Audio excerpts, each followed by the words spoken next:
अजिंठा बुलढाणा या महामार्गावर वाढोणा गावाजवळ आयशर ट्रकचा आणि दुचाकीचा भीषण अपघात झालाय। या अपघातात दुचाकीस्वार 23 वर्षीय तरुण हा जागीच ठार झाला आहे। भोकरदन तालुक्यातील वाढोणा येथील युवक सतीश घोरपडे याने नुकतेच नवीन घर वाढोणा गावाशेजारी बांधले होते।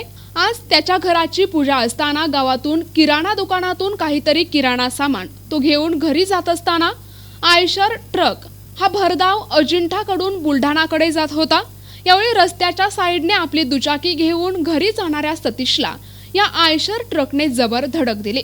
या अपघातानंतर जवळपासचे शेतकरी यांनी सतीशकडे धाव घेतली। यावेळी स्थानिक नागरिकांनी त्याला रुग्णालयात दाखल केले, मात्र तोपर्यंत सतीशचा घटनास्थळीच मृत्यू झाला होता। यावेळी पारत पोलीस घटनास्थळी दाखल झाले असून पुढील तपास पारत पोलीस करत आहेत।